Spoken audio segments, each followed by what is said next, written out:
The state of Israel did not end the drive on the part of Jews to innovate and to adapt. And technology is an outgrowth of what Jews have been doing for centuries, adapting and innovating to the circumstances in which they were living.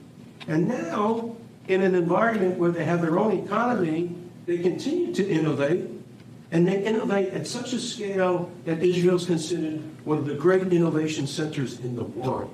And I would suggest that many of these qualities and origins and characteristics were born on the backs of the immigrants when they came themselves. However many immigrant groups came, going back to the 1880s, right through the Russian immigrants. Would you have had a technological revolution if you didn't have one of every 6 Russian immigrants who came in the 80s having had some engineering background? Maybe not. And the state of Israel continues to absorb these immigrants, and the immigrants continue to make their contribution. I'm going to turn the program over to Dana Diger, and she will introduce our participants. From your right to left, Dr. Rachel Schoenberger is a board-certified internist who's on the faculty of Emory Medical School and Grady Healthcare System from 1976 through 2005.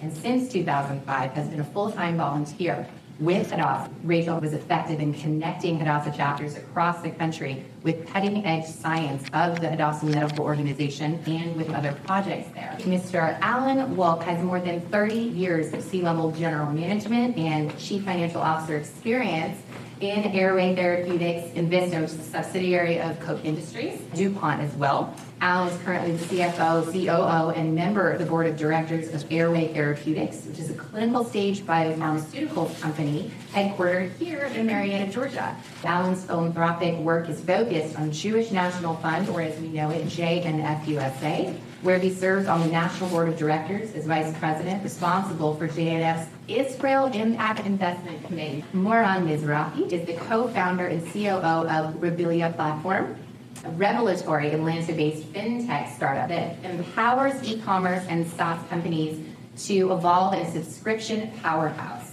Rachel, just give us a high-level overview. Hadassah, as many of you know, goes back to the stimulation that Henrietta Zoll gave us to provide practical Zionism, starting in 1912 with 2 nurses, evolving eventually into the public health system of Israel. Of course, what I know best in detail is about Hadassah, but I can speak a little bit about Israel in general. My philanthropic life starts with, I love Israel. I'm a Zionist. I lead 2 things in JNF. I lead the Israel Impact Investment Committee, where we are investing in the North and the South in startups and early stage companies with a goal towards increasing jobs and GDP. The other thing I lead Special in Uniform, and that is a mission beyond missions. We have 800 special needs kids in the IDF across 30 bases. These kids would not be in the IDF but for this program. And it's unbelievable for the young adults, it's unbelievable for the parents, and it's unbelievable for Israel as well. I came here to talk a little bit about Israel as the startup nation.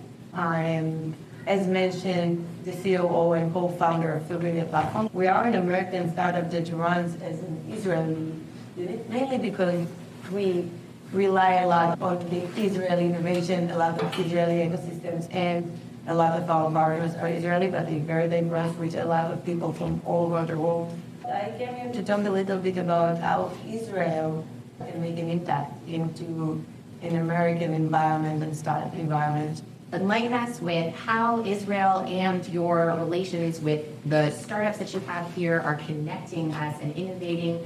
It is well known that Israel is a startup nation, right? Many people think that this Israeli resilience, this Israeli abilities coming from the military, coming from being surrounded by enemies.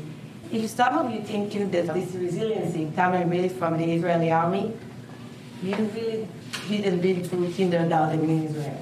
Now, that's our resilience. That's a place that you need to kind of survive, right? Imagine 40 kids over one teacher, and really we're talking Israeli kids, right? That's like 100 Americans. The system there is all about community. It's about growing up together. We learn to respect and work together, with those that we really appreciate and with those that we don't know how to work with. That brings me here to my little startup. That's exactly how we think. We're thinking just like Israel as a country. As a country, our grandfathers had to come to Israel and really build the whole thing from the ground up, surrounded by enemies with very little resources. And we had to be very agile, very flexible, just thinking outside the box, thinking about the impossible. And really being on top of managing the day-to-day with very short sight, but very long sight as well. That's what startup is all about, right? A startup is not about taking something and bringing it all the way to the next step. It's all about bringing it from zero ground and establish it and take another step. But Israelis, we don't think about what could and grow. All we think about is what is the first mission that we can think of, and how do we go ahead and achieve that? And that's how I really think that Israeli startup nation affecting the entire universe. Rachel, what are some of the trends that you're seeing being addressed and accomplished through innovation? Israel is the miracle of the 20th century. When my grandchildren visit Israel, they see traffic jams in a country that's a world leader in technology, basic science, applied science, medical research, skyscrapers, 5 Nobel Prizes in chemistry and 2 in economics. They've solved problems that I didn't know and have absolutely no idea what they're about in mathematics. Israeli names are attached to the Cloplan, a video camera that is 0.99 millimeters. It's used for endoscopy to look inside the gut. They invented the USB flash drive, smartphone technology, voice over internet, Waze, biometric technology, instant messaging. They invented rewalk robotics, which give paralyzed individuals independent mobility. They pioneered dual robots for spine surgery that can't be done in any other way. The Iron Dome and other defense systems are saving lives. Innovation is happening in every university, in every hospital, and even in the IDF. At Hadassah and Hebrew University, which is what I know best, human embryonic stem cell lines have been developed to treat the dry form of macular degeneration. The basic science behind Avastin is a drug which is essential for treating cancer. The basic science behind liquid biopsies that use DNA fragments that came out of Hebrew University. So how has all this happened in one small country? Israel has benefited from its education system. The government has supported research and development. When they can't buy weapons, they invent their own. For decades, limited resources fostered a fix it, don't throw it away culture. It created a can-do, make-do, get-it-done culture. Israelis are not afraid to take what we call risks and you call normal function. As far as science and medicine, Israelis are world leaders in immunology, genetics, stem cell science, combined with technology and artificial intelligence. And these are the pillars of personalized medicine, which is the direction that medicine is going. There's one other element that I have to mention. It's humanitarian outreach grounded in Jewish ethics.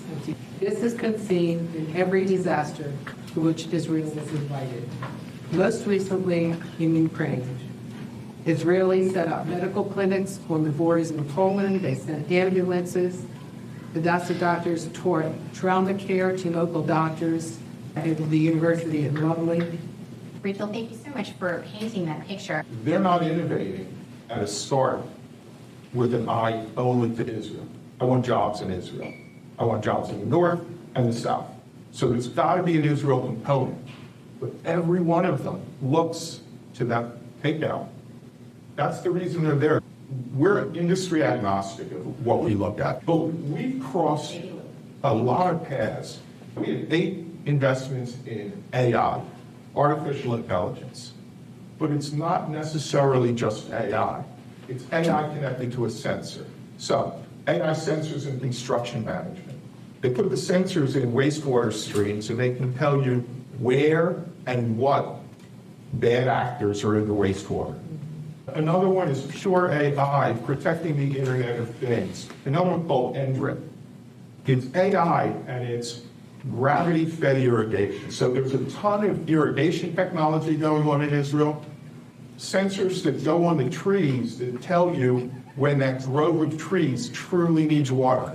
I think that the Israeli state of mind doesn't necessarily think about, let me make this small thing, starting from the point with two main things. I want to become a millionaire, I want to be rich, and I want to bring a change to disrupt their world, right? I also think that many people think that Israel is a startup nation. And if you think about it, we don't think that's small. Israel brings 10% of the world unicorn, so no one really thinks small. But it's not necessarily just that Israel is educated for that, or that they're smart, or they think. Many people say, oh, you guys are smart people. We're not necessarily smarter or more educated. Not at all. It's just, Israelis, they're not just dreamers, they're illusionating, seriously. I have Americans in my board and I have Israelis in my board. The Americans, they were conservatives. They said, let's go and raise X and let's prove them that the company worked. And then when I come with the Israelis, they're like, why you say that the company is only worth so and so? Let's go and raise 10 times big. And let me explain why your company is worth more. They bring all this research and really the equation on both sides just doesn't work, because my Americans see things this way, very conservative. The Israelis like, are you awake? Did you really seriously suggest that we're going to do this and that? And I tend to dream big as well and think about the next thing. And of course, the courage of pursuing things, that's very Israeli as well. So I don't think no one gets into the startup world to really make something small and just sell and just take the money. But this is where you can affect things the most.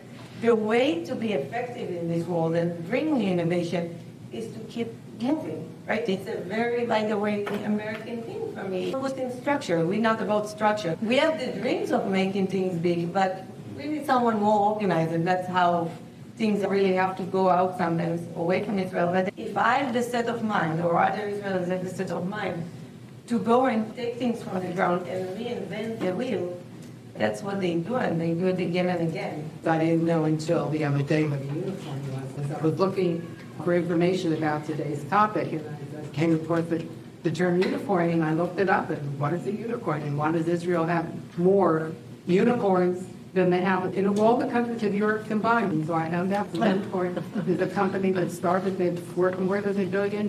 When I learned that years ago about what is a unicorn, or when the discussion came up, I heard a lot of Israelis said, oh, then we are a unicorn. You're driving your little Toyota to your wall. So you're not really a unicorn. With the celebration of Israel's 75th, I would love to understand for all three of you what your vision is for ongoing partnerships between Atlanta and Israel. Ongoing partnerships between the U.S. and Israel, between Georgia and Israel.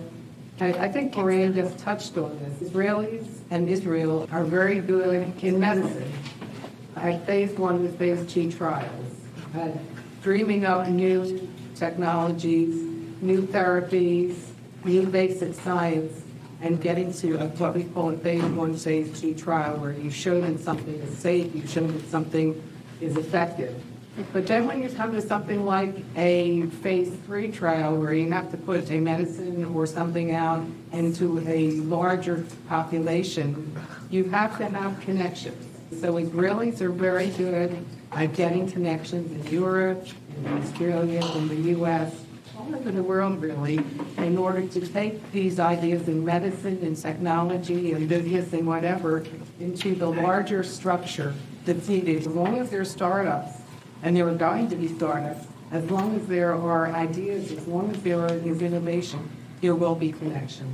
Israel gets so much press about its innovation. It's the second in the world in patents on America. We have 300 million people. So think about this little country, second in the world in patents, a million people. And so we're, for instance, doing oncology research at Ben Gurion, because there's a leader in the kind of oncology research we want to do. It's very early preclinical, but we chose this doctor and Ben Gurion to do that research. So the knowledge of Israel and its capabilities gets out, the more the things that are coming out of Israel, both low and high tech, are publicized, business leaders are going to choose it to work with. It's not that they're Zionists, they're business people. They don't have to be Zionists, they're business people. And when the talent is there, when the knowledge is there, when the technology is there, when the innovation is there, Israel will get drawn into the giant ecosystem of development. I'm part of a lot of Israeli groups for startups, and those, I have to say, they are very maintained. It's very easy to rely on those groups because everything is there. It's like in Israel, if you have a question, there's 20 people that will answer you immediately. Everyone has a solution. Another thing is that we are located in Georgia. It's still that in the last few years, Atlanta is growing to a similar kind of environment. I feel that people in Atlanta, on the startup side, on the ecosystem side, on the business side, have started rethinking the way they operate, and it's becoming in the last 4, 5, 6 years very easy to discuss, very easy to open up. What excites you the most about innovation in Israel in the future? It's constant, and it's high tech and low tech. It's AI, and then we've invested in a company that takes straw from the fields and makes straws. So they're organic straws made from straw, and they don't have the plastic problem. They don't fall apart when you drink out of them like paper. And they've already been bought up. They've already been selling straws to the Tel Aviv beach area because plastic is now banned. So it's high-tech, AI, the highest artificial intelligence of all, the medicine you're talking about, and this kid is making straws, and it's really cool. So I'm excited about a lot of the different innovation, but I'm excited mainly about the set of mind. I think that's what really developing pioneers Israelis. I like the surprise. I never know what's coming next. And there's so much that's going on. And, you know, you look at all the things that happen in Israel, including COVID, and all of the innovation, all of the innovative treatments, and all of the innovative assessments. How the SodaStream company, working with some pulmonologists, got together and figured out a cheap way of providing ventilation for these patients with COVID. So I sort of feel like, okay, so whatever's coming in the world, someone in Israel is going to find a way to deal with it. And that mindset, right? Like, let's hope other people start thinking that way as well. Since I came here, I needed to learn how to do a small talk.